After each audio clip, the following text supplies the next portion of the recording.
puisque ce soir, nous vous proposons une enquête exclusive qui vous plonge au cœur d'une région stratégique et hautement sensible, Koursk en Russie, sur ce territoire russe en première ligne du conflit, où les troupes ukrainiennes ont pu pénétrer. Nos équipes ont découvert un champ de bataille saturé par une guerre des drones.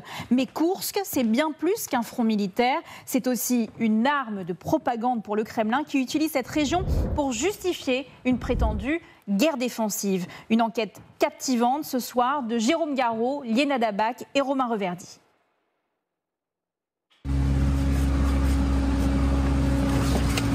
Dans les profondeurs de la forêt, ces soldats russes se déplacent sous le couvert des arbres, à l'abri relatif des drones kamikazes. Ici, il faut se dépêcher parce que c'est dangereux. Surtout cette partie, vous entendez ? Le radar anti-drone est en train de sonner. Malgré le froid, moins 2 degrés, le sol n'a pas encore gelé et les véhicules s'embourbent.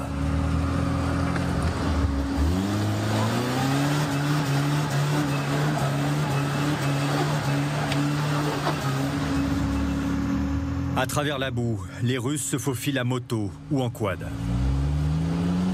Près de 3 ans après avoir lancé l'invasion de l'Ukraine, l'armée russe se bat aussi sur son propre sol, dans l'oblast de Koursk. Le front est juste devant nous.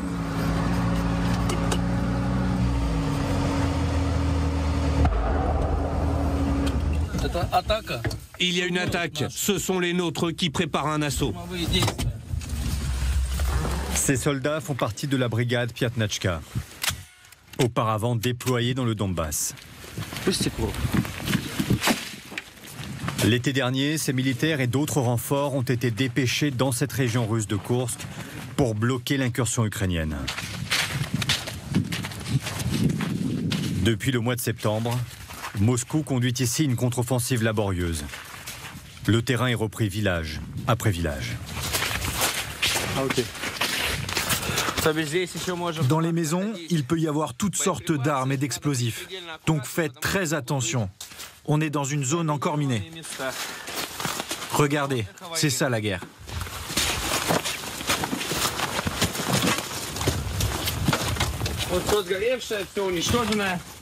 D'ici, nous sommes à moins de 3 km de la ville de Soudja, la plus grosse localité tenue par les Ukrainiens. En ce moment, on combat tout près d'ici, dans des localités à côté de ce village. Donc il y a souvent des drones dans cette zone.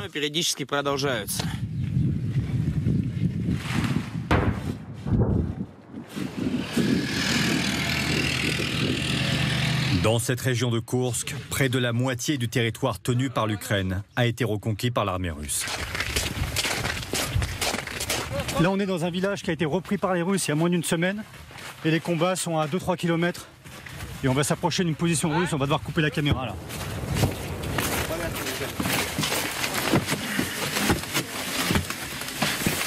Nous voici au fond d'une cave, quelques mètres carrés sous un village détruit, abri de fortune, où se réfugient les pilotes de drones.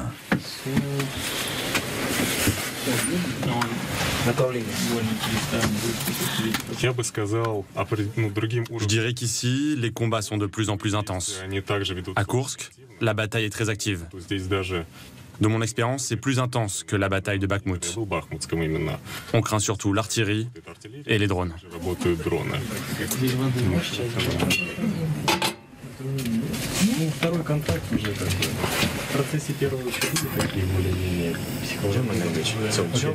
Ces drones sont omniprésents sur le champ de bataille.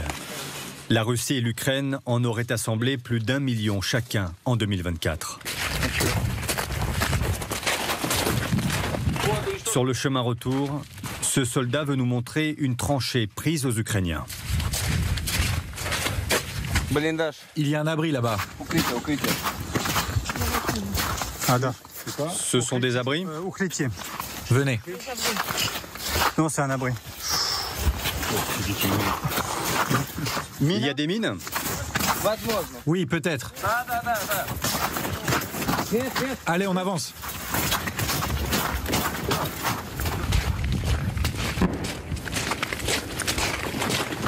Quelques minutes plus tard, résonne le bourdonnement d'un drone en approche. Il y a un drone.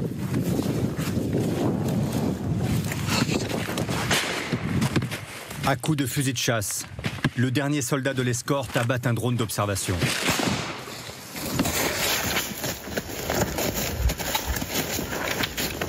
Pas d'autres appareils en vue. Les fusils électromagnétiques, c'est pas très efficace. Mais ça marche toujours. Grâce au plomb qui se disperse, là vous avez vu, on a pu faire tomber ce drone facilement.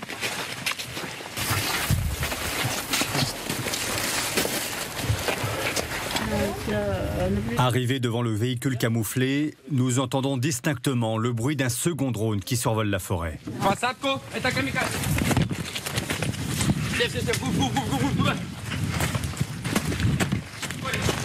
Consigne, s'éloigner les uns des autres.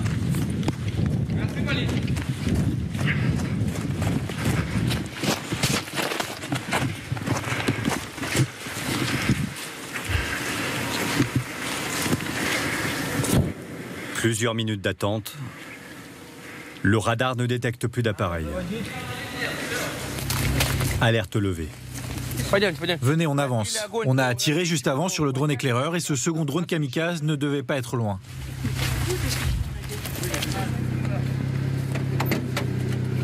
Sur le champ de bataille, le long des routes, la menace des drones est omniprésente. La plupart des véhicules de l'armée sont désormais couverts de ces cages rudimentaires. Événement inédit depuis la Seconde Guerre mondiale. La Russie subit la guerre sur son sol. L'été dernier, l'armée ukrainienne lance une offensive surprise et parvient à occuper près de 1000 km² ainsi que plusieurs villages russes. Moscou contre-attaque et reprend du terrain, mais depuis plusieurs mois, Kiev fortifie ses positions.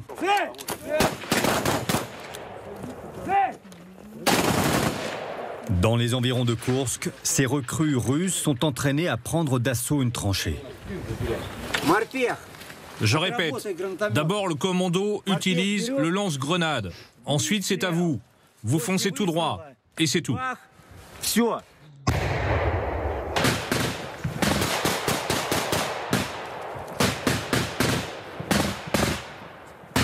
Pour cet exercice, des militaires professionnels sont mélangés aux volontaires qui ont signé un contrat. L'entraînement se fait à balles réelles.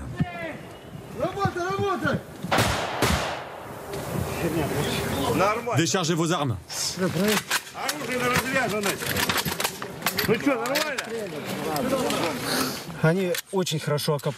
En face, les Ukrainiens ont très bien creusé leurs tranchées. C'est vraiment le point important. Ils sont très bien installés. Autour de la ville de Soudja, ils ont des défenses très puissantes. C'est pour ça qu'on a besoin de s'entraîner sur les tranchées.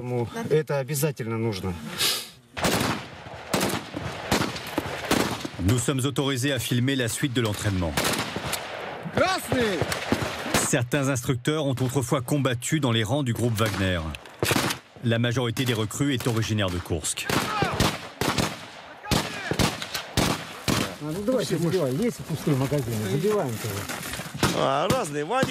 On a des chauffeurs, des enseignants, des mécaniciens.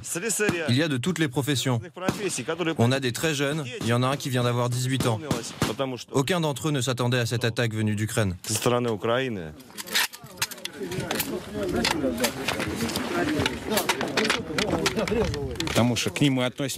Nous, on n'a rien contre les Ukrainiens, et pour eux, je pense que c'est pareil. Le problème vient de leur pouvoir. Notre commandant en chef, Vladimir Poutine, a toujours dit qu'on ne luttait pas contre les Ukrainiens, mais contre le régime de Kiev qui a usurpé le pouvoir. Vous pensez vraiment que les Ukrainiens vous pardonneront cette guerre? C'est à nous de leur pardonner. Mais on a l'habitude, on sait pardonner. Ce sont eux qui s'en sont pris à nos citoyens civils. Par une inversion des rôles, tous sont convaincus que c'est leur pays, la Russie, qui subit une guerre d'agression pilotée par l'OTAN. Sentiment exacerbé depuis cet automne.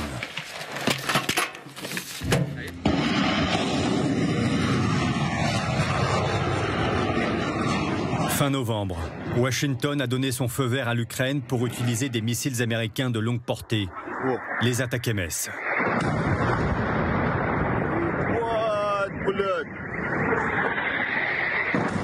Deux ont déjà frappé un aérodrome militaire dans cette région de Koursk.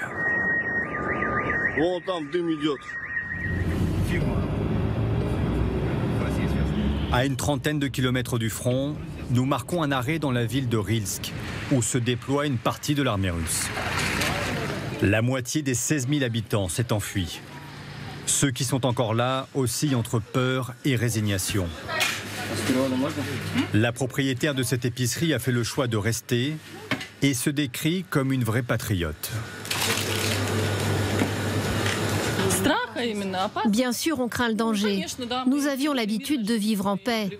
Avant la guerre, on était amis avec nos voisins. Des Ukrainiens passaient la frontière et venaient ici.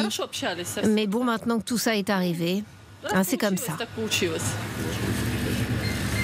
Nouvelle routine, nouveau décor fait d'uniformes et d'hommage à la patrie.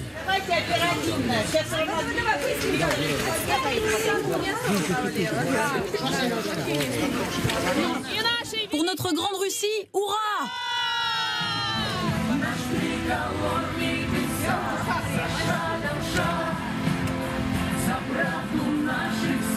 Ce jour-là, c'est la très officielle journée des héros de la Russie. Une fête patriotique organisée par la mairie. Ça rassemble notre population. La situation est difficile dans notre zone frontalière, avec les combats qui se déroulent tout près. Les gens doivent comprendre que le peuple est uni, que le pays tout entier est uni. Tout à côté, hommage devant le monument dédié aux gardes-frontières à travers l'histoire. Du cosaque, chargé de protéger les marches de l'Empire, jusqu'aux soldats actuels, défenseurs de la Fédération de Russie. Ce qui s'est passé le 6 août, avec l'incursion, nous rappelle qu'on vit sur une terre frontalière. Et c'est un endroit à part, là où commence notre grande Russie. C'est un endroit dangereux. Et je ne parle pas des troupes ukrainiennes. Nous voyons que c'est une intervention des troupes de l'OTAN sur notre terre. L'OTAN à l'assaut de la Russie. Depuis cet été, ce même message est martelé par les médias et les autorités auprès des habitants. Nos petits-fils et arrière-petits-fils meurent sur le front. C'est incroyable ce qu'il se passe. La guerre est tellement intense, j'ai l'impression que la bombe nucléaire pourrait même être utilisée. Imaginez les parents qui voient leur fils tué à la guerre.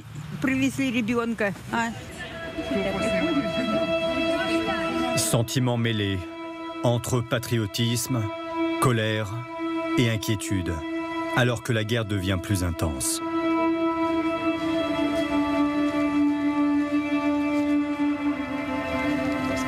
Plus de 150 000 Russes ont fui la zone frontalière pour se réfugier à Koursk, la capitale régionale.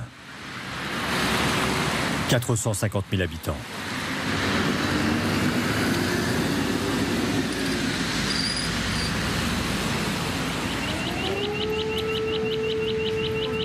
Dès notre arrivée, une sirène d'alerte au missile résonne dans le centre, sans provoquer de panique. Image d'une ville ordinaire, comme si de rien n'était, à quelques détails près. Là, nous sommes dans le centre-ville de Koursk. Il y a des dizaines de refuges en béton comme celui-ci, près des arrêts de bus. Et là, il est marqué « Ukrytiye », ça veut dire « abri ». Et à l'intérieur, à l'entrée, regardez, vous avez même un guide en cas de blessure de guerre. Quelques mètres carrés de béton posés à même le sol, normalement complétés par une pharmacie de secours. Ça nous donne le sentiment d'être protégés.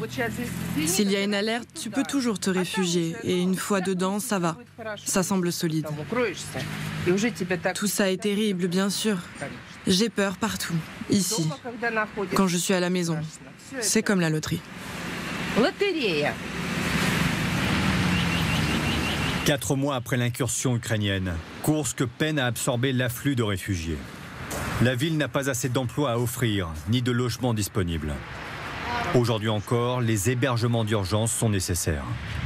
Là, on arrive dans la cité universitaire de Koursk. Vous voyez des étudiants, mais c'est aussi ici que sont hébergés des centaines de réfugiés.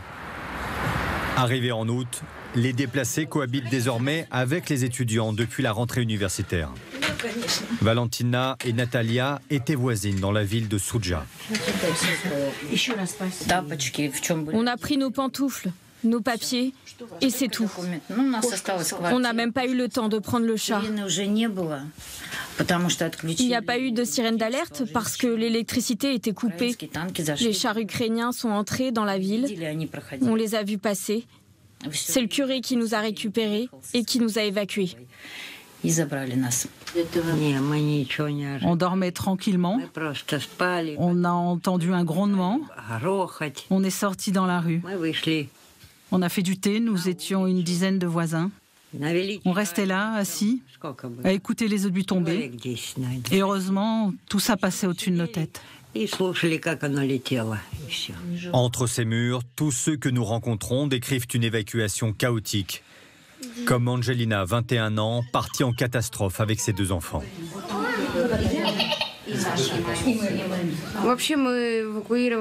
On s'est enfuis chacun par ses propres moyens.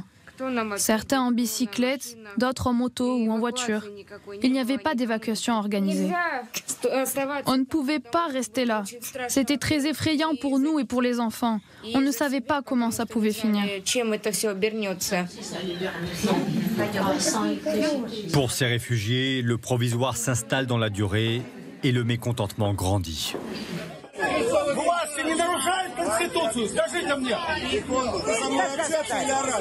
Début novembre, une centaine de déplacés ont manifesté leur colère sur la place centrale de Koursk. Scène rarissime dans le pays. Le cauchemar des autorités locales qui redoutent la punition de Moscou. Certains protestataires n'hésitent d'ailleurs pas à s'adresser directement à Vladimir Poutine. Cher président de notre grand et puissant pays, Vladimir Vladimirovitch.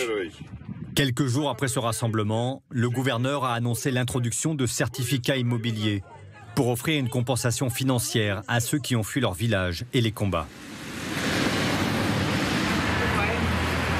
Les démarches sont effectuées à la banque.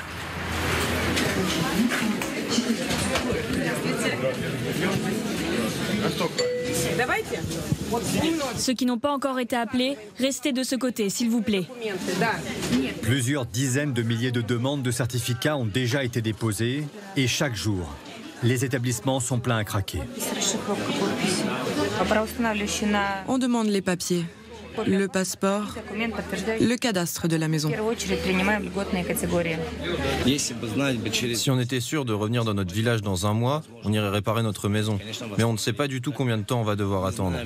Peut-être qu'on va attendre 5 ans, donc on préfère acheter une maison ici. Pour chaque dossier accepté, une indemnisation est débloquée pour reconstruire sa maison détruite ou acheter un logement dans une autre ville et refaire sa vie ailleurs, en Russie. Pensez-vous revenir chez vous ? Jamais.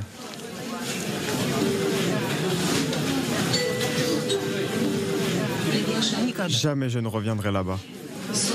Est-ce que c'est trop dur pour vous ? Bien sûr que c'est dur. Il ne reste rien dans ma rue. Plus une maison. Rien. On pensait que ça allait durer quelques jours, peut-être même quelques heures. Après, on a été déplacé de ville en ville jusqu'à Koursk. Et maintenant, je suis dans la région de Voronej, à 200 km d'ici. Comme cet homme, des milliers de déplacés ont dû quitter Koursk et habitent parfois à plusieurs centaines de kilomètres, accueillis par un cousin, un frère.